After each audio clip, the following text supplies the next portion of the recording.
Canal Escute Áudio Novel. Se inscreva. Novel Teoria Fanfic.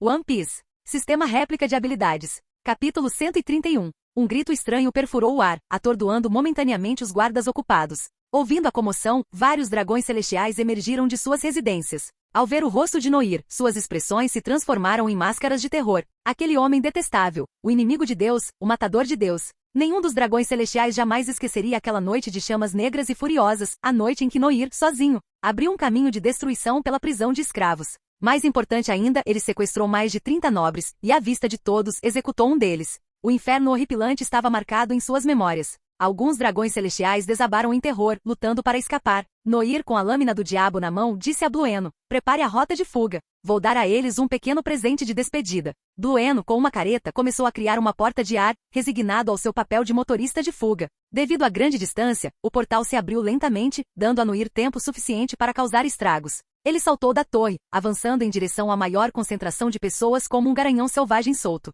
Da última vez, ele foi prejudicado pela necessidade de proteger sua tripulação. Hoje, ele estava aliviado. A enorme sombra abaixo dele se esticou e se expandiu, prendendo um grande grupo de guardas. As sombras se contorceram, e um estalo nauseante ecoou quando os pescoços daqueles que estavam presos em suas garras se quebraram. Esse era o poder de sua paramecia fruta do diabo, a regra das sombras. As sombras imitavam seus movimentos. Mas o inverso também era verdade. Manipular as sombras podia controlar os movimentos daqueles conectados a elas. Até mesmo os prédios pegos nas sombras começaram a ruir e desabar. Vários dragões celestiais se amontoaram nos cantos, tremendo de medo. Noir, segurando o embrulho, sorriu ameaçadoramente enquanto mais guardas avançavam em sua direção. Uma onda vermelha do Haki do Conquistador irrompeu dele, lavando o campo de batalha. Inúmeros guardas caíram inconscientes. Noir cantarolou uma melodia alegre enquanto caminhava por entre os corpos caídos. Então, ele levantou sua espada com um sorriso brincalhão, cortando a porta de um prédio próximo. Lá dentro, vários dragões celestiais com olhos arregalados o encaravam com terror absoluto. Este homem implacável não se importava se você era um dragão celestial ou não. Ele era um demônio que ousou desafiar os deuses. Noir jogou o pacote para os dragões celestiais. Aqui está uma coisinha para os fuzileiros navais. Não deixe de entregar. Ele se virou para sair, e os dragões celestiais deram um suspiro de alívio. Mas então, Noir reapareceu de repente, relembrando com um sorriso de desculpas. Desculpe, não consegui resistir. Um flash de luz carmesim. Uma sensação arrepiante em seus peitos. Os corpos obesos dos dragões celestiais caíram no chão, cada um com um buraco enorme onde costumava ficar o coração, os olhos arregalados com a proximidade da morte. Noir sacudiu o sangue de sua lâmina, com um olhar de arrependimento fingido em seu rosto. Considere isso um presente de despedida. 100 bilhões de berris para cada um de Y. Ele finalmente saiu do prédio. Dos braços de um dos cadáveres, o embrulho desembrulhado caiu no chão. Era a cabeça decepada de um dragão celestial, a pele esfolada e tingida de carmesim. Esculpida na testa havia uma mensagem. Restam 35 dias. Uma breve erupção de caos, então o silêncio retornou à Terra Santa. Os corpos espalhados e a paisagem devastada testemunharam um ataque rápido e brutal. Logo, as bandeiras azuis e brancas da Marinha apareceram no horizonte. Um grande contingente de oficiais da Marinha correu em direção a Mary Geoise. Se Noir os tivesse visto, ele teria se parabenizado por sua fuga oportuna. O almirante da frota Sengoku, o herói Garp, o chefe do Estado-Maior Tsuru e o almirante Akainu retornaram recentemente de uma missão. Essa formidável formação de veteranos experientes, uma força a ser reconhecida, teria sido mais do que um páreo para Noir. Até mesmo um Yonko poderia ter dificuldades contra eles. Sengoku examinou a Terra Santa em ruínas, seu coração cheio de uma mistura de tristeza e raiva que ele não conseguia expressar. Apenas um dia após o ataque anterior, aquele maldito Noir havia retornado. Por que ele voltaria? Ele pensou que eles não reforçariam suas defesas? Como ele ousa? Que comportamento imprudente de jogador. Aquele demônio. Eu vou te matar. Akainu recuperou uma cabeça decepada dos escombros com uma expressão impassível. Garp, ao vê-lo, leu a inscrição em voz alta. Restam 35 dias. Tsuru olhou para os corpos no chão e suspirou. Esses devem ser dragões celestiais também. Sengoku ajustou seus óculos, mas a intenção assassina em seus olhos era inconfundível. Ondas de Haki pulsavam de seu corpo. Noir, maldito seja. Vendo a fúria de Sengoku, Tsuru falou calmamente. Um dos subordinados dele tem a fruta porta a porta. Isso o torna incrivelmente difícil de se defender. Não podemos mais permanecer passivos. Sengoku olhou para ela, sua voz tensa com raiva reprimida. O que você sugere? Os olhos de Tsuru brilharam com inteligência. Moria provavelmente está morto por Noir. Já deduzimos isso. E Noir está atualmente, provavelmente no território de Moria. Sengoku fez uma pausa e então disse. Você está dizendo que ele não foi para o Novo Mundo, mas retornou para a casca de suspense? Tsuru assentiu. A julgar por suas ações, demônio Noir prefere fazer o inesperado. Portanto, Sengoku considerou suas palavras, a possibilidade se solidificando em sua mente. Ele praticamente virou um novo mundo de cabeça para baixo procurando por Noir, deixando apenas os territórios dos Yonkou sem controle. A dedução de Tsuru fazia todo sentido. Sengoku gritou ordens. Garp, Sakazuki. Garp bocejou. Akainu se pôs em posição de sentido, seu rosto sombrio. Nós completaremos a missão, almirante da frota. Nesse ponto, Sengoku não se importava com escravos, moral ou qualquer outra coisa. Noir era uma grande ameaça aos fuzileiros navais. Se eles não o eliminassem agora, ele se tornaria um problema intransponível no futuro. Garp também entendeu isso e não se opôs. No entanto, só ele sabia quanto esforço ele realmente faria. Akainu, o sempre diligente almirante, e Garp, o veterano vice-almirante, partiram para a primeira metade da Grand Line com 3 navios de guerra. Enquanto isso, Noir, de volta à sua casa após seu ataque bem-sucedido, espreguiçava-se contente. Essa provocação deve forçar a mão de Sengoku. Uma batalha feroz provavelmente estava no horizonte. Os próximos dias seriam os mais desafiadores que Noir enfrentaria no mar. Mas se ele conseguisse resistir, se ao menos um dos dragões celestiais em sua posse sobrevivesse, ele poderia negociar com o governo a partir de uma posição de força, provocando os fuzileiros navais impunemente. O governo mundial não abandonaria os dragões celestiais. Noir havia plantado uma semente de medo nos corações daqueles que se acreditavam intocáveis. Vocês não são deuses. Vocês são apenas sortudos por terem escapado da ira de Noir. Se os fuzileiros navais desconsiderassem a segurança dos dragões celestiais e atacassem Noir diretamente, eles correriam o risco de incorrer na suspeita e oposição de todos os nobres mundiais. O tempo estava se esgotando para os fuzileiros navais. Capítulo 132. Noir, acompanhado por Blueno, retornou à casca de suspense. Viper e Enel, a quem ele havia enviado para comprar uma nave, também haviam enviado uma mensagem de volta. Como Isebur havia explicado, um navio grande o suficiente para acomodar 500 pessoas era considerado de tamanho moderado para uma tripulação pirata da Grand Line? Nem particularmente grande nem pequeno. Construir tal embarcação levaria um tempo considerável. Afinal, até mesmo Krieg, o autoproclamado governante do East Blue, ostentava uma frota de 50 navios e 5.000 homens. Uma força que inicialmente lhe permitiu dominar a Grand Line por um curto período. Infelizmente seu reinado durou pouco. Ele encontrou o volátil Drácula Mihawk logo após entrar na Grand Line, sua frota dizimada pelo espadachim mais forte do mundo. Ao retornar ao East Blue, ele foi então derrotado por Luffy. Uma história verdadeiramente trágica. Isebur sugeriu que se Noir planejasse expandir sua tripulação, ele deveria considerar comprar 2 navios para acomodar um número maior de pessoas. Noir concordou. Dinheiro não era problema. Ele contatou Isebur via Dendemushi e retransmitiu sua solicitação atualizada. Assim que as naves estivessem prontas, Viper e Enel as recuperariam. Com tudo organizado, sua única preocupação restante eram os fuzileiros navais que o perseguiam. Eles provavelmente não pensariam em procurá-lo em casca de suspense, mas ele não poderia se esconder ali para sempre. O problema era que ele não conseguia abandonar casca de suspense. Ele ainda não tinha descoberto como navegar um navio tão grande para o novo mundo. Enquanto Noir ponderava seu dilema, Jabra correu, excitação evidente em sua voz. Capitão, encontramos a pessoa que você estava procurando. Os olhos de Noir brilharam. Eles encontraram Brook? A Yumi Yumi no Mi, a Akuma no Mi que garantia a ressurreição. Ele tinha que obtê-la. Leve-me até ele, ordenou Noir. Jabra assentiu e levou Noir ao laboratório de Hogback. Ao entrar no laboratório, Noir imediatamente avistou o esqueleto vivo. Brook, ressuscitado pelo poder da Yumi Yumi no Mi, teve sua alma retornada ao seu corpo, embora apenas seus ossos tenham permanecido, o que lhe deu uma aparência um tanto perturbadora. Apesar de ser um esqueleto, Brook ainda ostentava um grande afro, coberto com uma pequena cartola. Uma bengala roxa descansava em sua mão ossuda. Kyo! Saudações, novo mestre do Casca de Suspense. A voz de Brook era peculiar, cheia de apreensão. Moria, o antigo dono de Casca de Suspense, roubou sua sombra e a implantou no samurai Ryuma, condenando Brook a uma vida nas sombras. Para recuperar sua sombra, Brook desafiou Ryuma para um duelo, mas ele acabou derrotado e foi abandonado vagando pelos mares sombrios. Hoje um grupo estranho o encontrou e o trouxe de volta para a Casca de Suspense, onde ele descobriu que tanto a Kaji no Mi quanto a Casca de Suspense agora tinham um novo dono. Noir olhou para Brook como se estivesse olhando para um tesouro inestimável. Ele sorriu calorosamente. Você veio para reclamar sua sombra? Brook assentiu, suas órbitas vazias não revelando nenhuma emoção. Sua voz tremeu levemente. Sim. Noir estalou os dedos. O cadáver de Ryuma, deitado sobre uma mesa no laboratório, se contraiu. A sombra abaixo dele se destacou, fluindo como líquido para a mão de Noir, tomando a forma de um esqueleto. Claro, aqui está. Brook ficou incrédulo. É simples assim? Você vai devolver? Ele esperava um desafio, uma condição, qualquer coisa. Mas Noir não pediu nada em troca.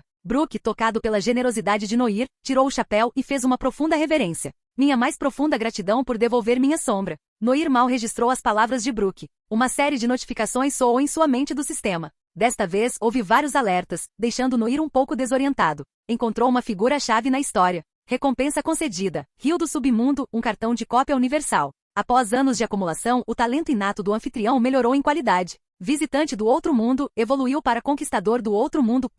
A energia do anfitrião atingiu a meta designada do primeiro estágio do sistema. Atualização do sistema começando. Duração estimada, 30 dias. A função de cópia não estará disponível durante a atualização. O sistema está sendo atualizado novamente? Levou um momento para Noir processar a informação. A atualização anterior havia ocorrido quando ele entrou pela primeira vez na Grand Line. Agora, prestes a entrar no novo mundo, ela estava sendo atualizada novamente. Desta vez, o processo levaria um mês inteiro. E o sistema mencionou que seu poder havia atingido uma meta designada. O que isso significava? Noir não pôde deixar de se perguntar sobre o propósito do sistema, porque ele o estava ajudando a se tornar mais forte. Ele estava preocupado há algum tempo que os presentes do sistema fizessem parte de alguma conspiração sinistra. Afinal, no entendimento de Noir, somente um deus poderia criar um sistema tão poderoso. Mas a resistência foi inútil. Ele aceitou seu destino. Ele frequentemente se forçava a ignorar esses pensamentos perturbadores, mas a última mensagem do sistema reacendeu sua curiosidade. Já fazia algum tempo que Noir tinha uma sensação estranha, como se uma voz lhe dissesse que o sistema não tinha maldade.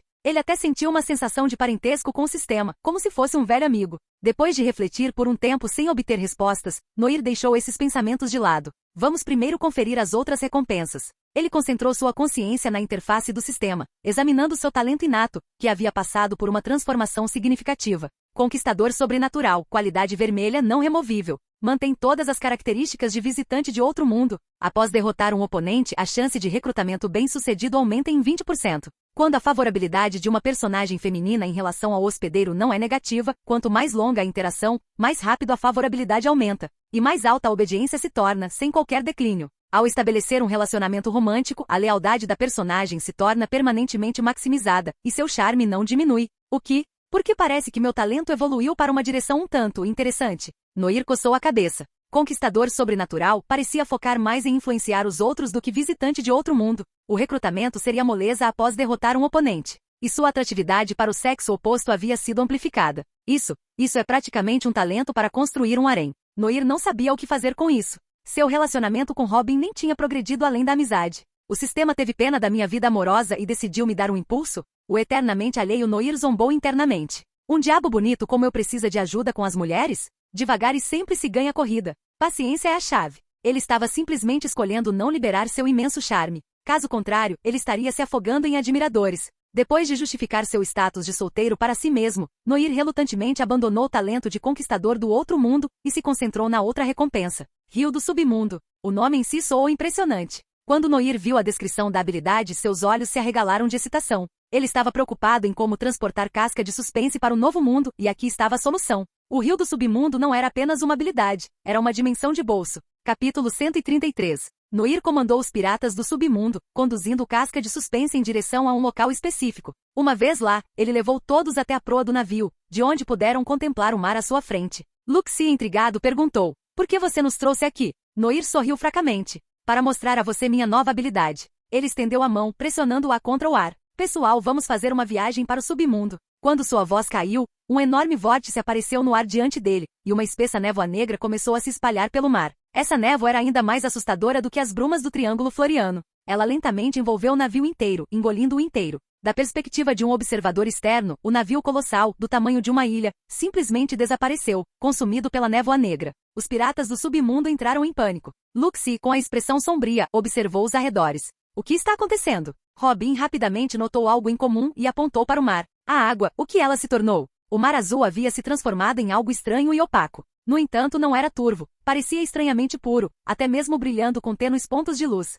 A tripulação olhou para a água com espanto. Brooke, trazido para o passeio, de repente experimentou uma sensação estranha. Uma forma fantasmagórica, azul esverdeada, emergiu de seu corpo. A visão quase deixou a tripulação em frenesi. A alma de Brooke olhou para si mesma em surpresa. "Eu me tornei uma alma de novo?" Noir, observando a alma de Brooke, murmurou pensativamente, como se estivesse entrando em transe. Espíritos que escapam da maldição da morte pelo poder do poder demoníaco não podem pôr os pés no submundo. Um arrepio percorreu a espinha de Robin. Ela olhou para Noir, preocupação estampada em seu rosto. "Você está bem?" Noir saiu do transe, coçando a cabeça. "Não sei por que só me senti compelido a dizer que." Robin continuou a observá-lo com preocupação. Ele parecia o mesmo de sempre, mas havia uma qualidade antiga, quase cansada em seu comportamento. O casca de suspense navegou firmemente para o rio do submundo. Parecia infinito, com nada além da água estranha em todas as direções. Ocasionalmente, flashes de luz carmesim cintilavam na superfície, como pétalas de flores espalhadas. Noir ficou intrigado. Este é o rio do submundo? A descrição do sistema para essa habilidade prometia uma dimensão de bolso pessoal, um portal para o rio do submundo, cheio de objetos de poder único.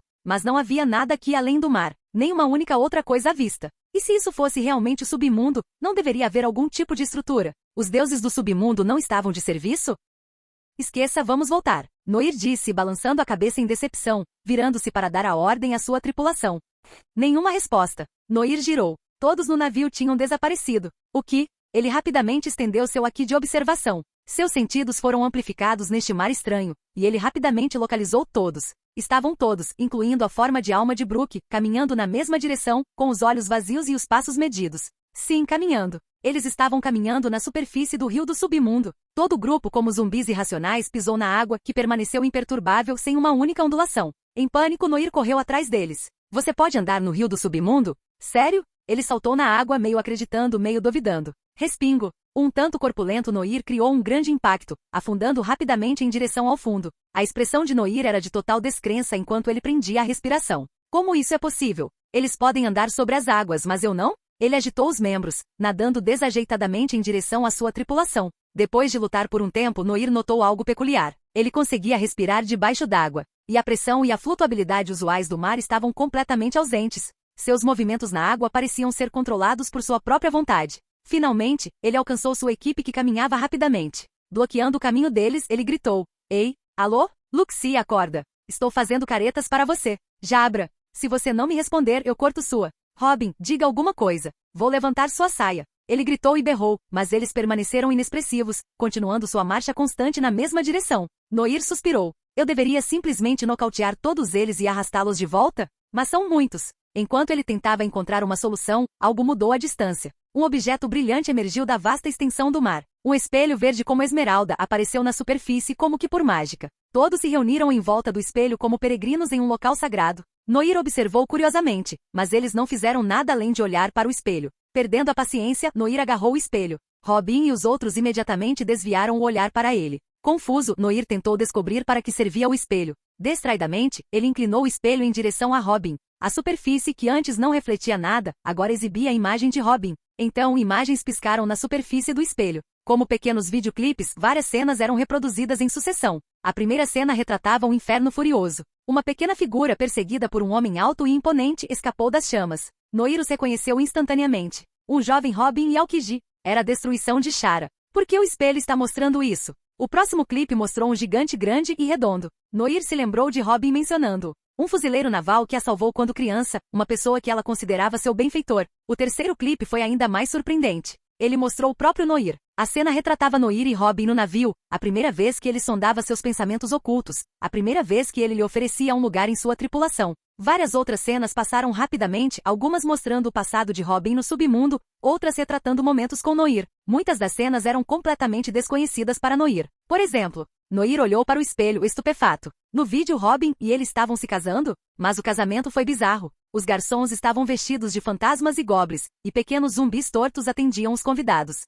A cena toda tinha uma estética nitidamente macabra. Entre os convidados, Noir reconheceu rostos familiares: Enel, Viper, Califa, Conis e outros. Robin, usando um vestido de noiva preto, sorriu, aparentemente satisfeita com os preparativos. Mesmo através do espelho, Noir conseguia sentir o gosto peculiar de Robin. Capítulo 134. A expressão de Noir era a imagem da perplexidade. Um metrô, um celular, um idoso. Casar com Robin não era o problema, mas com o local do casamento preparado daquele jeito, a sogra dela aprovaria? Belmer ficaria chocada por um século. Até o próprio Noir ficou momentaneamente atordoado. Ele brincou com o espelho. Qual era exatamente o seu propósito? Esse dispositivo altamente avançado poderia ser controlado com sua mente como seu sistema. Noir experimentou, tentando se conectar com o espelho usando sua consciência. Notavelmente, o espelho parecia possuir uma tênue consciência. Noir rapidamente estabeleceu um elo com ele. Sob seu controle, as imagens de Robin no espelho desapareceram, e uma esfera brilhante emergiu de sua superfície. Hesitando brevemente, Noir guiou o orbe para dentro do corpo de Robin. Robin reagiu instantaneamente. Seus lindos olhos recuperaram a luz, sua expressão se tornou animada, e ela olhou para Noir com uma carranca intrigada. O que aconteceu? Antes que ela pudesse terminar a frase, a água do mar sob os pés de Robin reapareceu, e ela mergulhou para baixo. Noir correu para frente e a pegou. Noir, agora completamente confuso, segurou Robin em seus braços. Como posso ficar de pé na água novamente? E por que Robin não pode? Robin, ainda abalado, sussurrou. Noir, o que está acontecendo? Noir suspirou. Há uma habilidade estranha que estou experimentando. Parece que acidentalmente afetei todos vocês. Vocês têm alguma lembrança do que aconteceu? Vocês todos estavam agindo como se tivessem perdido suas almas. Agora mesmo. Robin parecia atordoado, tentando se lembrar dos eventos. Você nos levou para uma área estranha do mar. A cor da água era estranha, e eu me vi cativado por ela. Então, na superfície da água, eu vi. A expressão de Robin mudou de pensativa para triste e finalmente para algo mais complexo. Noir, curioso, perguntou: o que você viu? Robin se virou, enterrando o rosto no peito de Noir, evitando seu olhar. Não é nada. Noir piscou. Então, o espelho mostrou o que Robin viu no rio do submundo. Sem perder tempo, Noir, com a destreza aprimorada por anos de vida de solteiro, usou o espelho no resto de sua tripulação. Um por um, orbes brilhantes retornaram aos seus corpos. Seguiu-se uma série de respingos. Noir, usando seus poderes fruta-gelo, criou uma plataforma de gelo para pegar as mulheres que caíam. Quanto aos seus companheiros de tripulação. Ah, que respingos espetaculares hoje! Robin falou com uma pitada de preocupação na voz. Muitos deles são usuários de Akuma no Mi. Eles ficarão bem? Noir dispensou suas preocupações. Eles ficarão bem. Muitos deles são bons nadadores. Nós apenas os pescaremos. Califa, tendo recuperado os sentidos, avaliou a situação e olhou para o mar com preocupação. Mas parece que ninguém está subindo. 1 segundo, 5 segundos, 10 segundos se passaram. Ainda assim, ninguém apareceu. Um silêncio pesado caiu sobre o grupo no gelo. Noir deu um tapa na testa e forçou um sorriso. Ah, entendi agora. Caramba! Enfurecido, Noir pulou de volta na água, puxando rapidamente todos para a superfície e para a plataforma de gelo. Qual é o princípio por trás dessa maldita habilidade? A tripulação ainda estava desorientada e com expressões atordoadas. Noir os levou de volta para a casca de suspense. Uma vez a bordo, Noir começou a reunir informações sobre o rio submundo com base nos relatos de sua tripulação. Depois de alguma investigação, ele teve uma melhor compreensão de como esse mundo funcionava. Quando alguém olhava para as águas do submundo, via reflexos de seu passado, principalmente memórias dolorosas e tristes. Mas logo depois as águas conjurariam ilusões das coisas mais adoráveis que eles poderiam imaginar. Essa fabricação realista gradualmente os atrairia para um estado de esquecimento feliz, transformando-os em marionetes. Aqueles que sucumbiam se tornariam conchas vazias, parados imóveis na água. Ao recuperar a consciência, eles afundariam no fundo, usuários de Akuma no Mi ou não. O mais importante é que nada disso afetou Noir. Este mundo parecia ser influenciado pelo seu subconsciente. Inicialmente, ele não acreditou que conseguiria ficar em pé na água e caiu. Mais tarde, quando ele sentiu que era desconfortável prender a respiração debaixo d'água, de repente ele ganhou a capacidade de respirar. Agora, Noir sentia que podia controlar qualquer coisa naquele mar. Essa habilidade não era tão inútil quanto ele pensava inicialmente. Em batalha, ele podia arrastar seus oponentes para o rio do submundo. Uma vez que eles vissem a água, até mesmo o imperador do mar se tornaria uma casca sem mente. Noir levantou a mão, e casca de suspense, envolto em névoa negra, saiu do rio do submundo, retornando ao Triângulo Floriano. Embora os arredores ainda estivessem envoltos em escuridão, a atmosfera era menos opressiva. Todos deram um suspiro de alívio. A alma de Brook retornou ao seu corpo, sua voz tremendo. Aquele mundo era realmente assustador. Os piratas do submundo a sentiram, ainda abalados pela experiência. Ser inexplicavelmente arrastado para o mar e não conseguir nadar para fora seria aterrorizante para qualquer um. Muitos testemunharam vidas idílicas e fabricadas e ainda estavam se recuperando da experiência. Até a expressão de Luxie estava frouxa. Ele disse a Noir: capitão, por favor, não use essa habilidade novamente. Noir ofereceu um sorriso de desculpas. Não vou deixar ninguém ser afetado pelo submundo novamente. Mas vou ter que pedir a todos que tenham paciência comigo um pouco mais. Embora alguns estivessem relutantes, era a ordem do salvador deles. Eles obedeceriam, mesmo que isso significasse se forçar. Além disso, eles sabiam o que fazer agora. Simplesmente evitar olhar para a água. Noir passou algum tempo acalmando a todos. As ilusões tecidas pelo rio do submundo eram realmente potentes. Até mesmo a normalmente composta Robin parecia perturbada, sentada em um canto, desenhando círculos no chão. Noir não conseguia entender o que estava se passando em sua mente. Nas sombras, Robin suspirou. Aquele casamento não foi ruim, na verdade. Que pena. Noir segurava o espelho que havia recuperado do rio do submundo, examinando-o com fascínio. Este espelho era essencialmente um portal em miniatura para o submundo. Enquanto Casca de Suspense navegava para resgatar aqueles presos lá dentro, ele funcionava como um espaço de armazenamento portátil. O inventário do seu sistema só podia armazenar recompensas do sistema, não outros itens. Noir, e talvez até mesmo alguns poderes superiores, há muito tempo estavam insatisfeitos com essa limitação. Agora, ele finalmente tinha algo que servia a um propósito similar. Enquanto os piratas do submundo faziam experiências com o rio do submundo, completamente alheios, uma enorme frota de fuzileiros navais se aproximava do Triângulo Floriano. O vice-almirante Garp e o almirante Akainu estavam a caminho e traziam toda a força de sua fúria. Capítulo 135. Após um breve descanso no dia seguinte, Enel e Viper retornaram com 2 grandes navios de guerra. Todos os piratas do submundo embarcaram nos navios e, junto com a Arca Máxima, as 3 embarcações zarparam. Os piratas Spade e Ace seguiram Noir, viajando juntos em direção ao Novo Mundo. Mihawk continuou a viajar com eles. Noir convidou Brook, o músico esqueleto, para se juntar à sua equipe, mas Brook recusou. O motivo era simples, ele queria refazer seus passos e ver como estava Laboon, a baleia com quem ele havia prometido se reunir. Ao contrário de Luffy, cujo sonho de se tornar rei dos piratas envolvia circunnavegar o globo e assim garantir outro encontro com Laboon, Brook escolheu viajar sozinho. Noir não se incomodou. Ele já havia copiado a habilidade Yumi Yumi no Mi de Brook antes do sistema desligar. Por enquanto, a habilidade estava armazenada em seu compêndio, esperando por um talento adequado para substituir. Não que Noir não quisesse ter membros da tripulação do Chapéu de Palha como companheiros, mas ele atualmente não precisava de alguém com o nível de força de Brook.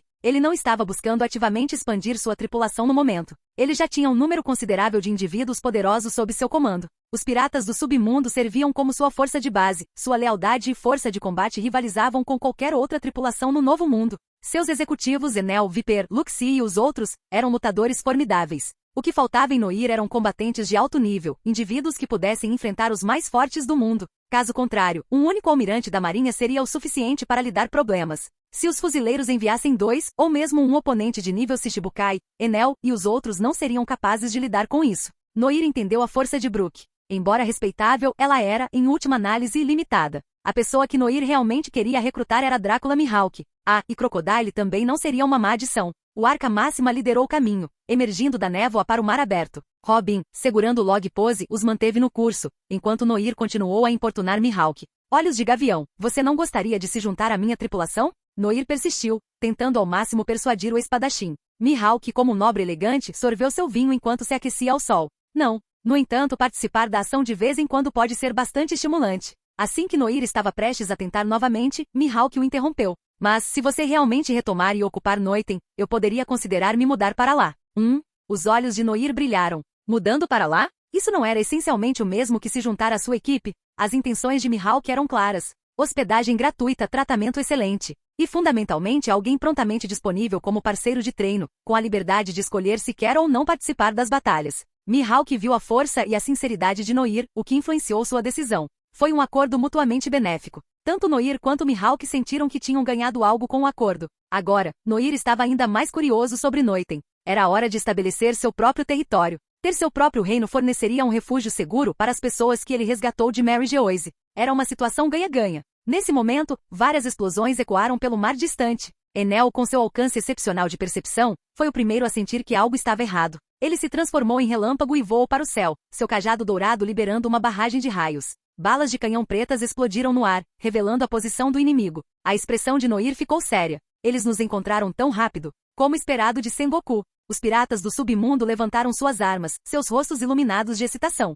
Esta foi a primeira batalha deles como membros dos piratas do submundo sob o comando de Noir. Eles não podiam se dar ao luxo de perder a face. Uma frota enorme de fuzileiros navais se aproximava. No navio líder, Noir avistou uma figura familiar. Velho, Ace gemeu, cobrindo o rosto com a mão. Ele de novo? Ao lado de Garp, Noir viu outro almirante da marinha, Akainu Sakazuki. Noir já havia encontrado Aokiji e Kizaru. Agora, o último almirante estava diante dele, e sua presença parecia diferente. Akainu era muito mais imponente que os outros dois, irradiando uma aura de intensidade letal. Honestamente, Noir sentiu que entre os almirantes da marinha, Akainu era o mais adequado para a posição. Ele tinha um forte senso de hierarquia, obedecia a ordem sem questionar e, apesar de seus métodos brutais, era o almirante que mais trabalhava. Mas comparado ao Aokiji, faltava-lhe compaixão. Akainu sacrificaria prontamente aqueles que ele considerava sem importância para atingir os objetivos de sua missão. Essa crueldade inerente, combinada com sua dedicação inabalável ao seu dever, o tornava muito mais perigoso do que Aokiji, cujas convicções eram fortes, mas cuja postura era menos absoluta.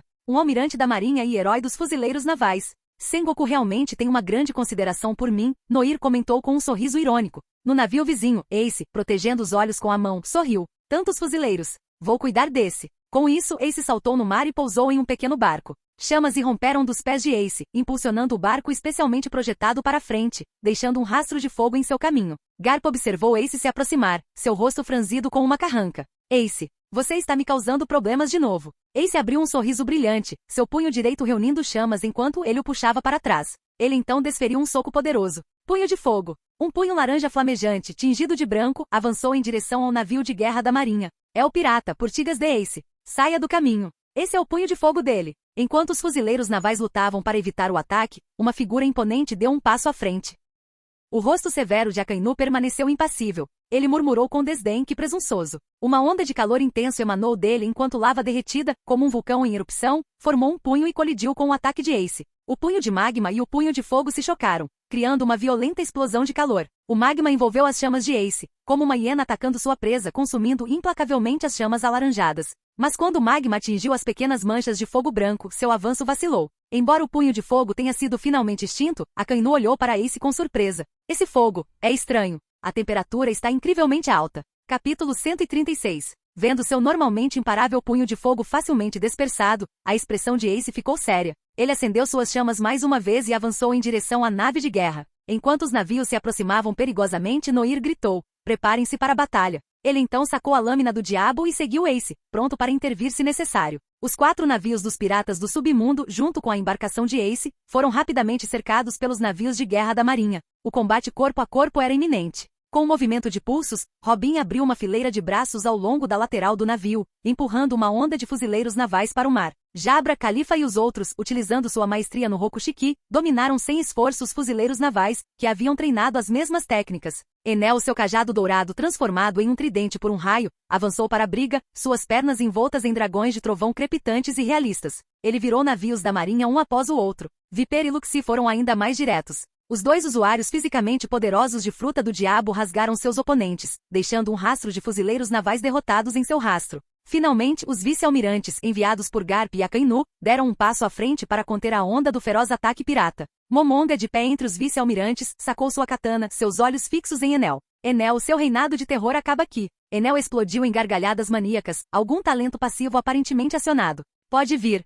Ele provocou o vice-almirante. Luxi, com sua expressão impassível, encontrou seu oponente. Viper foi interceptado pelo vice-almirante Yamakaji. O rugido do trovão ecoava continuamente atrás enquanto Noir e Ace avançavam lado a lado, abordando a nave de Garp e Akainu. Akainu, irradiando hostilidade, rosnou: "Malditos piratas, vocês ousam vir até nós?" Vapor subia de seu corpo enquanto o magma derretido pingava de sua forma. Seus braços se transformavam em rios de lava fluindo. Ace, destemido, encarou Akainu. Por alguma razão, a mera visão do homem o encheu de desconforto. Seus braços se inflamaram com chamas branco-alaranjadas, e ele trocou golpes com Akainu. Mas no momento em que seu punho se conectou com o corpo de Akainu, a expressão de Ace mudou. Ele rapidamente retraiu a mão, seu braço chamuscado até ficar preto. Ele realmente tinha sido queimado. Akainu, observando a surpresa de Ace, levantou seu enorme punho de magma. Magma é superior ao fogo. Prepare-se para morrer. Ace desviou do punho que descia, evitando por pouco um soco derretido no peito. Já fazia um tempo desde que ele sentiu a ardência de uma queimadura. A sensação foi inesperada, mas não incutiu medo.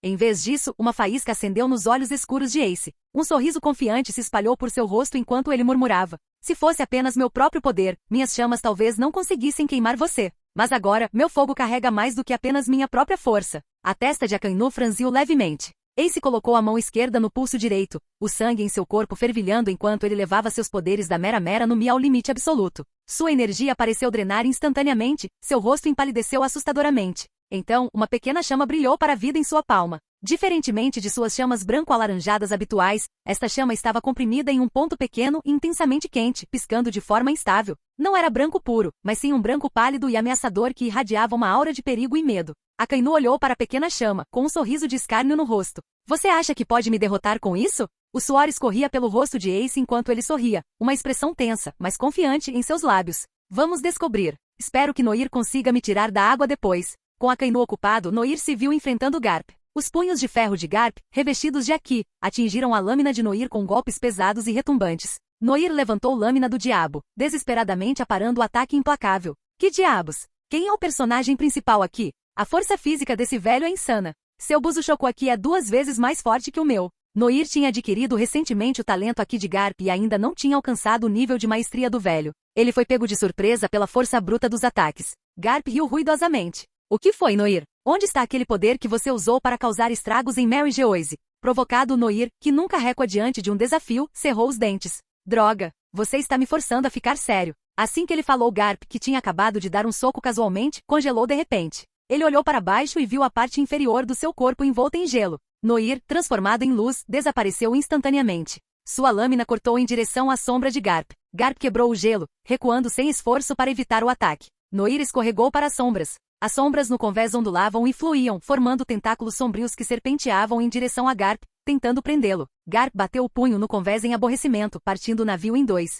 Um clarão dourado desceu do céu enquanto Noir, movendo-se na velocidade da luz, golpeava para baixo. Sem nem mesmo olhar para cima, Garp balançou o braço e seu punho colidiu com a lâmina de Noir. O ataque não só não conseguiu ferir Garp, como também fez Noir voar para trás, atravessando madeira e paredes. Droga! Noir gemeu, segurando as costas enquanto lutava para ficar de pé. Este velho monstro que perseguiu Roger através da Grand Line é realmente um dos guardiões ocultos dos fuzileiros navais? A força atual de Noir superava a maioria dos 7 Shichibukais, e ele podia até derrotar um almirante sob as circunstâncias certas. Ele era poderoso, mas hoje o velho Garp lhe ensinou uma dura lição. Garp, de pé no convés despedaçado, riu com vontade. Então, garoto, você cede? Noir ergueu sua espada, sua expressão inalterada. Eu posso fazer isso o dia todo. Uma sombra negra cintilou. Noir atacou novamente, mas dessa vez seus olhos eram diferentes. Seus olhos escuros brilhavam com uma intensidade afiada e focada. Uma intenção assassina arrepiante irradiava dele, diminuindo drasticamente a temperatura ao redor deles. Relâmpagos vermelhos estalaram no convés, espalhando-se pelo mar ao redor, provocando ondas enormes.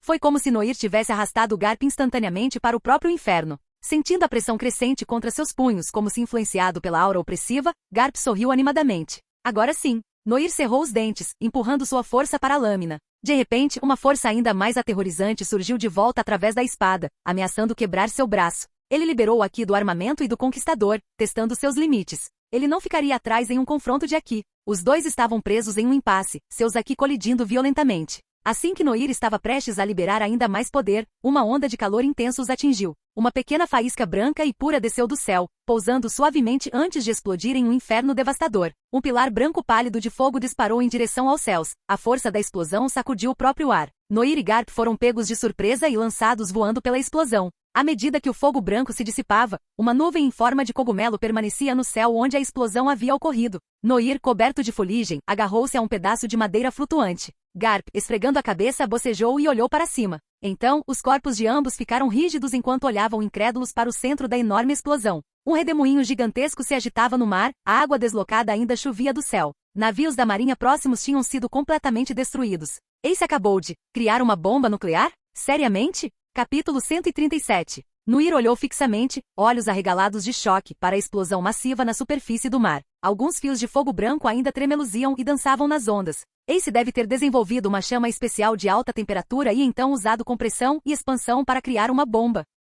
Embora Noir tivesse feito apenas uma sugestão passageira, Ace de alguma forma conseguiu desenvolver uma chama ainda mais quente e pálida, como esperado de alguém com o sangue do rei dos piratas. Mas onde estava Ace? Um pensamento arrepiante atingiu Noir. Ace usou esse movimento para derrubar Akainu com ele? Garp claramente teve o mesmo pensamento. Ele examinou a área ansiosamente. Depois de um momento, uma figura parada apareceu dentro de seu alcance de percepção.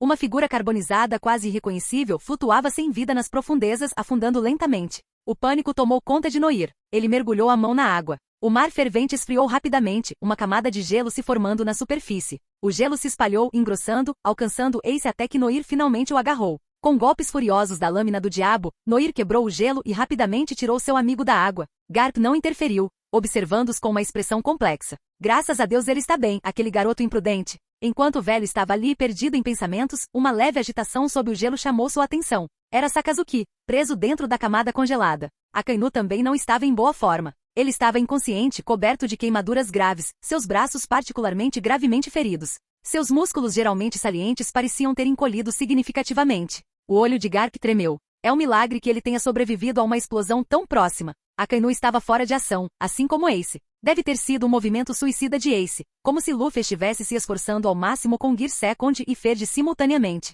1000 de dano ao inimigo, 1200 a si mesmo. Os ferimentos de Ace eram tão graves que afetaram até mesmo seus órgãos internos, potencialmente causando danos de longo prazo. Noir cuidadosamente içou Ace enfraquecido em suas costas. Enquanto Garp estava ocupado cuidando de Akainu, ele correu para o navio dos piratas do submundo. O rosto severo de Garp endureceu. Ele jogou o Akainu resgatado para o lado e atacou Noir rugindo. Noir, largue Ace e renda-se. Noir saltou para o lado no momento em que o punho de Garp quebrou o gelo onde ele estava. Você está louco? Seu neto está ferido. Noir gritou de volta exasperado. A resposta de Garp foi tão alta e indignada. É por isso que estou dizendo para você largar Ace. Você se rende e eu pego. Maldito seja, seu velho teimoso. Mais e mais fuzileiros navais estavam se aproximando. Aqueles dispersos pelo ataque da bomba de fogo branca de Ace haviam se reagrupado. Noir, com o rosto sombrio, continuou correndo em direção ao navio dos piratas do submundo. Enel, ainda atordoado pela onda de choque da explosão, gritou: que explosão poderosa! Aquele idiota realmente fez isso? Ace, ou idiota como Enel o chamava, era o rótulo que Enel lhe dera. Aliás, na mente de Enel, os outros membros da tripulação tinham rótulos como mulher vulgar e irritante, homem-gato bigodudo, mulher que vai te bater até deixá-lo sem sentido se for provocada e assim por diante. Usando seu mantra, Enel percebeu que a maioria dos inimigos tinha sido pega na explosão. Ele comemorou, mas sua alegria durou pouco, pois ele avistou Noir correndo em direção a eles. Noir acenou com o braço, e uma densa névoa negra se materializou de algum lugar no mar. Ele gritou para Enel: Enel, coloque a arca máxima no ar. Os outros 2 navios estão indo para o submundo. Os piratas do submundo, vendo seu capitão retornar, estavam cheios de confiança renovada. Ai, capitão, eles responderam em uníssono. Garp olhou feio para os piratas e rugiu: nem pensem nisso. Seu punho negro bateu no gelo, enviando ondas de choque poderosas em direção ao navio. Naquele momento, um certo espadachim descontraído finalmente decidiu agir. Um clarão verde esmeralda encheu o ar por uma fração de segundo, seguido por uma explosão ensurdecedora que abalou os céus. Garp encarou o homem no navio. Sua expressão era uma mistura de surpresa e aborrecimento. Drácula Mihawk, você é um Shichibukai. O que pensa que está fazendo? Mihawk, o maior espadachim do mundo, segurava casualmente sua enorme lâmina negra, e Yoru, com seus penetrantes olhos dourados fixos em Garp. Seus homens estão no meu caminho. Garp olhou de volta. Ele havia avisado Sengoku que os Shichibukais eram um bando de pirralhos não confiáveis. Apesar de seu comportamento despreocupado, Garp tinha um profundo entendimento do cenário político mundial. Caso contrário, Sengoku não teria tolerado sua presença constante em seu escritório. Além de relaxar, Garp frequentemente fornecia a Sengoku informações valiosas sobre assuntos importantes. O sistema Shichibukai, um método de apaziguar piratas poderosos, estava destinado ao fracasso desde o início. Eles nada mais eram do que ferramentas usadas pelos fuzileiros navais para manter um precário equilíbrio de poder. Então Garp não tinha ilusões sobre a lealdade ou confiabilidade de Mihawk. Enquanto o maior espadachim do mundo e o herói dos fuzileiros navais se enfrentavam, Noir chegou ao navio dos piratas Spade e cuidadosamente entregou Ace à sua tripulação. Ele então ordenou que sua tripulação navegasse com os navios restantes para o submundo e prontamente fechou a entrada do rio submundo.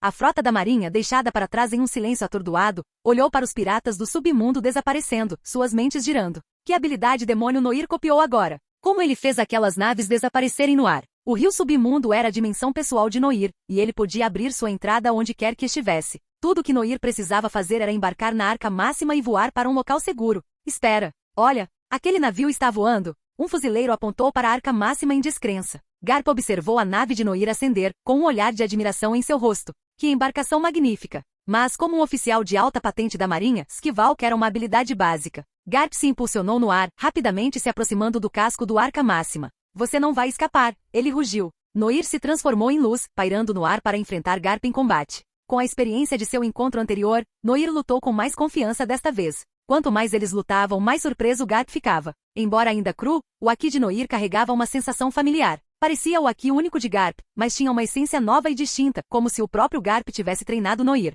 Esse garoto não só tem a fruta copia-cópia, mas sua aptidão para Haki também é monstruosa? Haki percorreu o corpo de Noir. Ele soltou um suspiro satisfeito. A batalha é realmente o melhor treinamento. Desde que ele copiou o talento de Garp, não importa o quanto ele treinou, ele foi incapaz de replicar o punho do amor. Mas agora, lutando contra o próprio Garp, ele finalmente estava progredindo. No entanto, mesmo com a intervenção de Mihawk, ele não conseguiu manter Garp afastado para sempre. Ele ainda precisava de uma maneira de escapar. Uma ideia ocorreu a Noir. Usando sua velocidade da luz, ele retornou à nave e agarrou alguém, voando alto no céu. Socorro, me ajude. Garoto, me coloque no chão agora mesmo. Noir riu, sua voz ecoando pelo ar. Com prazer. Capítulo 138. O olho de Garp tremeu. Ele tinha esquecido dos dragões celestiais que Noir havia capturado. Noir, com um leve sorriso brincando em seus lábios, gritou para Garp, a picos de gelo abaixo. Vou derrubá-lo. Garp, aparentemente despreocupado, continuou avançando em direção a Noir. Ele não se importava com a vida do dragão celestial, e Noir se importava menos ainda. Levantando o dragão celestial que guinchava, Noir o atirou para baixo. O nobre mundial despencou, seus gritos de terror ecoando pelo ar. O punho poderoso de Garp fez Noir cambalear para trás, mas ele não conseguiu deixar de olhar para o dragão celestial caindo. Sengoku lhe deu instruções específicas antes de partir. TCH. Garp estalou a língua em aborrecimento, abandonando sua perseguição a Noir e mergulhando atrás do dragão celestial. Bem na hora, antes que o nobre mundial pudesse ser empalado nos espinhos de gelo, Garp o empurrou para um lugar seguro com um poderoso golpe de backhand. O dragão celestial caiu sobre o gelo, seu rosto gordo contorcido de raiva. Eu sou um dragão celestial. Como ousa me tratar assim? Garp cutucou o nariz, ignorando a explosão.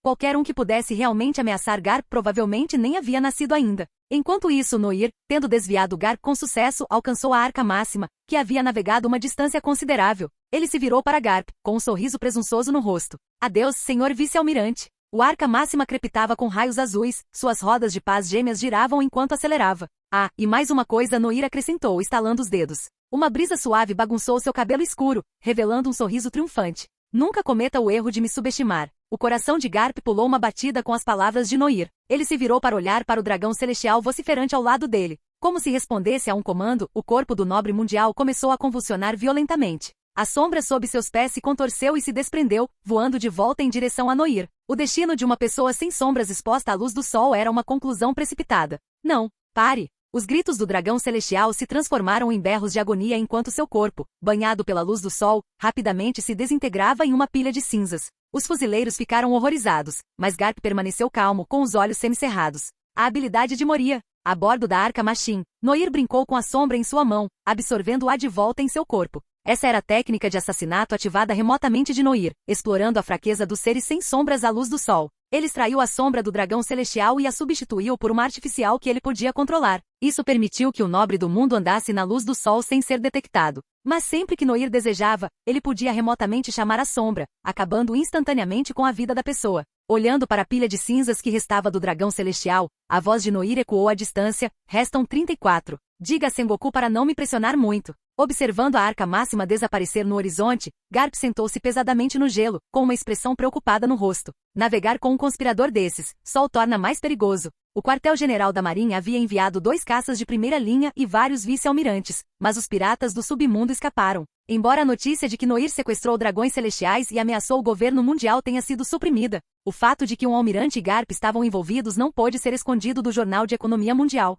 As notícias sobre essa recém-formada tripulação pirata se espalharam como fogo, e sua notoriedade alcançou todos os cantos do mundo em questão de dias. De volta ao quartel-general da Marinha, Akainu e Aokiji estavam gravemente feridos, Kizaru estava exausto e Sengoku recebeu uma ligação dos 5 anciões. Sengoku respondeu ao Dendemushi, preparando-se para a voz furiosa do ancião. Sengoku, o que diabos você está fazendo? Quantos mais fuzileiros navais e agentes do governo terão que cair antes que você lide com esse Noir? O rosto de Sengoku escureceu quando ele explicou. As habilidades de Noir são únicas, e ele tem punho de fogo Ace e sua equipe o ajudando. Além disso, Drácula Mihawk parecia ter alguma conexão com Noir. Antes que Sengoku pudesse terminar, os 5 anciões o interromperam. Não nos importamos com desculpas. Queremos resultados. Quanto mais isso se arrastar, mais os dragões celestiais Noir matarão. Você tem ideia do pânico e da indignação que isso está causando na Terra Santa? Estamos dando a vocês 3 dias. Se vocês não conseguirem resolver isso em 3 dias, o governo resolverá o problema com as próprias mãos. Uma sensação de mau presságio tomou conta de Sengoku. O que você quer dizer? A voz de outro ancião falou. Nós negociaremos com ele. E então, nós ofereceremos a ele uma posição como um senhor da guerra do mar. Sengoku bateu o punho na mesa, levantando-se, os olhos arregalados de descrença. Negociar? Ele feriu muitas das nossas forças, e você quer recrutá-lo? Você vai simplesmente ignorar o fato de que esse demônio causou estragos na Terra Santa? A voz no Dendemushi se acalmou um pouco. Calma, Sengoku. Sengoku respirou fundo, recuperando a compostura. Eu entendo a negociação, mas por que fazer dele um senhor da guerra? A força de Noir agora é conhecida em todo o mundo. Ele também matou Gekko Moria. Torná-lo um senhor da guerra suavizaria perfeitamente as coisas e manteria a imagem do governo. Sempre pensando em manter sua imagem. A conversa envelheceu Sengoku vários anos. Ele sentiu como se seu cabelo tivesse ficado alguns tons mais branco. Mas não havia nada que ele pudesse fazer. Os fuzileiros navais, apesar de seu poder, eram, em última análise, apenas a força militar mais forte sob o controle do governo mundial. Financiamento, armas, pessoal, tecnologia, tudo girava em torno do governo. Sem controle sobre esses recursos, os fuzileiros navais nunca poderiam ser verdadeiramente independentes, nunca poderiam defender totalmente sua justiça. O que ele poderia fazer? Renunciar? Isso não era uma opção. Os 5 anciãos lhe deram um ultimato, 3 dias. Isso significava que a tolerância do governo estava limitada à morte de, no máximo, mais 3 dragões celestiais. Mas 3 dias, o que eles poderiam realizar em tão pouco tempo? Com 2 almirantes feridos, quantos combatentes de alta patente restaram aos fuzileiros navais? Sengoku pegou seu Dendemushi, sua voz sombria. Informe todos os oficiais de patente de vice-almirante e acima para retornarem ao quartel-general dentro de 24 horas. Após emitir a ordem, Sengoku sentou-se sozinho em sua mesa, olhando para os novos cartazes de recompensa que estavam prestes a serem distribuídos. Todos eles eram membros principais dos piratas do submundo. O mais proeminente foi o de Noir. Abaixo da imagem, uma linha de texto em negrito se destacou. Demônio Noir, extremamente perigoso. Recompensa aumentada para 300 milhões berris. Morto ou vivo. Capítulo 139. A recompensa de Demônio Noir saltou para impressionantes 300 milhões. Embora os fuzileiros navais tivessem tentado suprimir a verdadeira recompensa, muitos sentiam que algo estava errado. Cidadãos normais poderiam ver o surgimento de outro pirata poderoso, alguém com quem deveriam ter cuidado, uma potencial perturbação em suas vidas diárias. Mas para aqueles no poder, aqueles com senso aguçado das correntes do mundo, era uma bandeira vermelha gritante. Os imperadores do mar especialmente sabiam a verdade. Esse aumento dramático de recompensa só poderia significar que o governo mundial estava tentando enterrar algo. Em uma ilha remota e desconhecida, um homem bêbado recebeu um jornal entregue por um Notícias Call. Seus olhos de repente se iluminaram. Cabelos ruivos esvoaçando, Shanks olhou para o rosto familiar no cartaz de procurado, um largo sorriso se espalhando por seu rosto. Não é o garoto do East Blue, anos atrás? Noir. E pensar que ele se tornaria tão famoso. Yasop, acordado assustado, gritou irritado, quieto. É madrugada. Seu grito despertou todos os piratas do cabelo vermelho, acampados sob as estrelas. Shanks brandiu animadamente o cartaz de procurado. Olha, Noir virou um grande negócio. Murmúrios confusos percorreram a tripulação. Noir, quem é esse? Não importa. Shanks, com uma fogueira acesa ao seu lado, gritou. Vamos celebrar esse garoto que conhecemos uma vez. Festa? Os piratas do Ruivo responderam. Vocês só querem uma desculpa para festejar.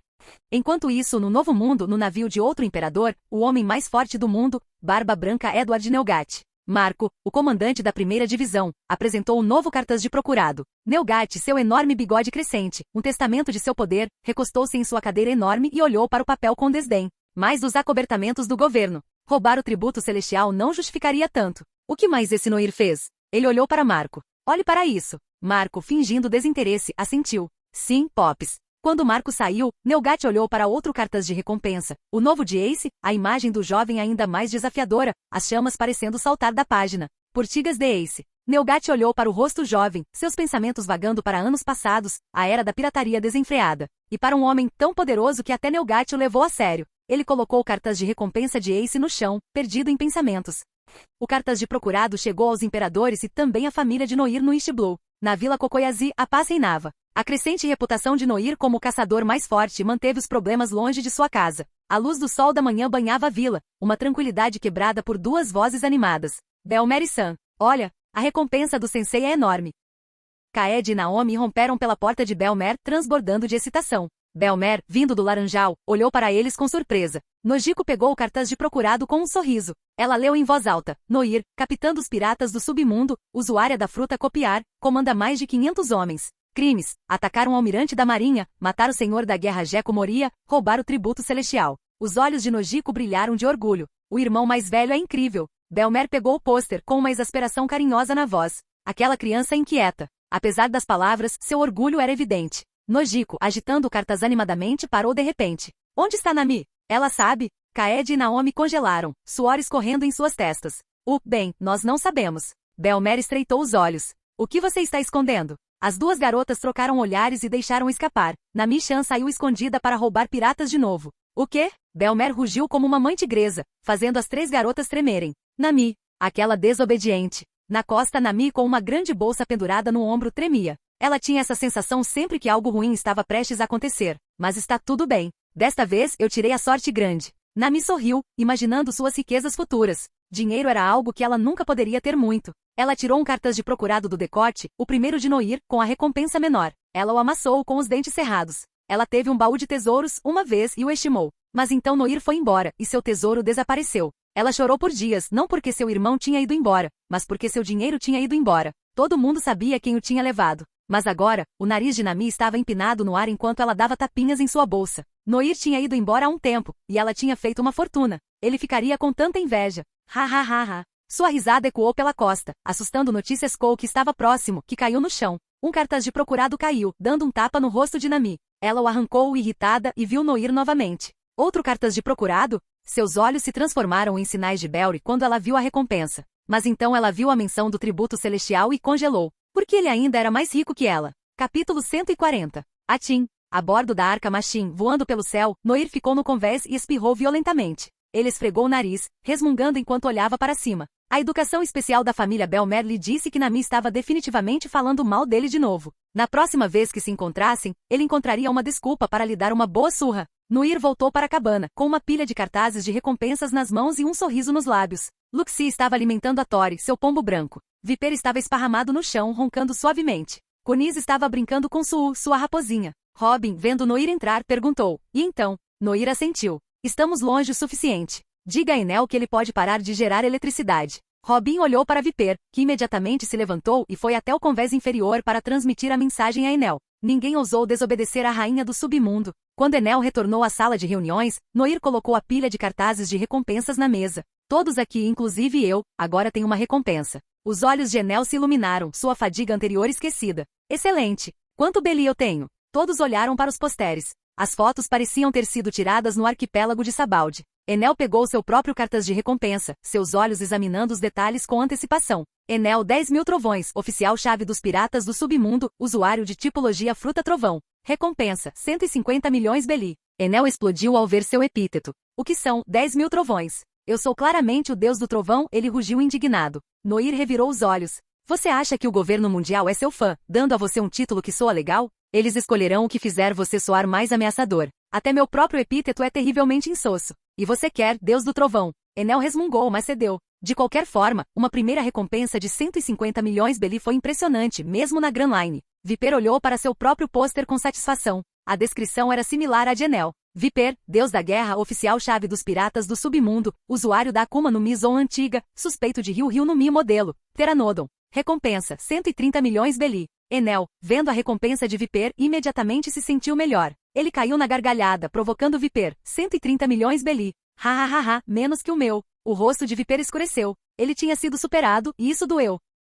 Os fuzileiros navais são cegos? Como eu poderia valer menos que esse idiota arrogante? A recompensa de Robin aumentou, embora apenas em 1 milhão Beli. De alguma forma, Kunis também acabou com um pôster de recompensa. O dela era bem fofo, um Beli 13.140.000 bem feminino. E o Luxie? Viper e Enel espiaram curiosamente por cima do ombro de Luxie. Eles ficaram tão chocados com o que viram que quase engasgaram. Arma mortal? Por que seu epíteto parece tão legal? 220 milhões Beli? Por que sua recompensa é tão alta? Viper caiu de joelhos em desespero. Enel parecia como se toda a cor tivesse sumido do mundo. Além do capitão Noir e Robin, o reconhecido segundo em comando, Viper, Enel e Kunis foram os membros fundadores dos piratas do submundo, os veteranos mais antigos. Luxie e seu grupo se juntaram mais tarde, recrutados em Water 7. E agora os fuzileiros navais estavam dizendo a eles que a recompensa de Luxie era maior que a deles. Luxie, imperturbável, pegou seu cartaz de recompensa. O governo conhece bem minhas habilidades. Eles só viram um vislumbre das suas. Além disso, sou especialista em espionagem e assassinato. Os fuzileiros provavelmente acham que ajudei o capitão a se infiltrar em Mary Geoise. A explicação de Luxie aliviou um pouco a frustração de Viper e Enel. Aqueles dois idiotas infantis. As mulheres não estavam preocupadas com recompensas. Robin virou-se para Noir e perguntou: qual é o nosso próximo passo? Noir fez uma pausa, considerando suas opções. O número de dragões celestiais está diminuindo. Duvido que o governo e os fuzileiros navais fiquem de braços cruzados. E depois desses reveses recentes, eles estarão ainda mais determinados a retaliar. Mihawk, que estava ausente antes, apareceu e sentou-se ao lado de Noir. A autoridade do governo e o status dos dragões celestiais não podem ser desafiados. Os fuzileiros navais têm uma semana no máximo antes de fazerem seu movimento. Luxie assentiu, sua expressão sombria. Um grande confronto é inevitável. E os fuzileiros navais provavelmente lançarão um ataque em larga escala. Noir assentiu, considerando as forças que os fuzileiros navais poderiam mobilizar. Entre os almirantes, Aokiji havia perdido uma perna no encontro anterior e não lutaria tão cedo. Akainu quase foi derrubado por Ace. Restava Kizaru, mas Mihawk ainda estava com eles, então isso não deveria ser um problema. Junto com Garp e Sengoku, havia apenas 3 combatentes de nível almirante ou superior. Neste momento, Zephyr ainda deveria estar com os fuzileiros navais. O rosto de Noir ficou sério. Um ex-almirante da mesma época de Garp e Sengoku, Zephyr possuía ki comparável ao de Garp, o que o tornava um oponente formidável. Adicione a isso vice-almirantes como Momozaji e Shaton, além de vários outros vice-almirantes e contra-almirantes. E a força de combate dos fuzileiros navais não era para menosprezar. Mas Noir não estava com medo. Com o rio do submundo, ele não estava preocupado em ser cercado pelos fuzileiros navais. Entretanto, se Sengoku enviasse Zephyr atrás dele, ele poderia considerar copiar seus talentos. Também havia vários vice-almirantes e contra-almirantes. Os principais oficiais dos piratas do submundo sozinhos poderiam lutar contra tal força. Enquanto Noir olhava para o vasto oceano, a voz de Robin quebrou o silêncio. Nesse ritmo chegaremos ao arquipélago de Sabaldi em breve. Arquipélago de Sabaldi e então, Ilha do Homem-Peixe. Noir olhou pensativamente para o mar distante. Após um momento de contemplação, seus olhos brilharam. Para reforçar nossa força, preciso ir para a Ilha dos Homens-Peixe. Robin franziu a testa. Não é muita pressa? Revestir o navio vai levar vários dias. Noir balançou a cabeça, sua voz firme com determinação. Eu posso ir sozinho. Tem algo que preciso lá. Princesa Shiraoshi, a princesa sereia da Ilha dos Homens-Peixe, era Poseidon, uma das 3 armas antigas. Ela possuía a habilidade de se comunicar e comandar reis do mar. Essa habilidade tinha grande probabilidade de se manifestar como um talento. Se Noir pudesse copiar o poder de Poseidon, lidar com os fuzileiros navais seria muito mais fácil. A capacidade de comandar os reis dos mares para atacar seria uma virada de jogo em uma batalha de fuzileiros navais em larga escala. Como capitão, as palavras de Noir eram lei. Ninguém se opôs. Mas Robin olhou para ele com preocupação. Noir, entendendo suas preocupações não expressas, inclinou-se e a abraçou gentilmente. Vou apenas fazer alguns preparativos para a próxima batalha. Voltarei em breve. Robin assentiu, um sorriso enfeitando seus lábios. Eu entendo. Ela levantou a cabeça e beijou Noir gentilmente. Fique seguro e volte logo. O ar de repente se encheu de uma tensão romântica inexplicável. Califa e Kunis assistiram com olhos estrelados. Luxi revirou os olhos. Viper e Jabra estavam jogando cartas. E Enel estava pendurado no teto, gerando eletricidade e luz, como sempre.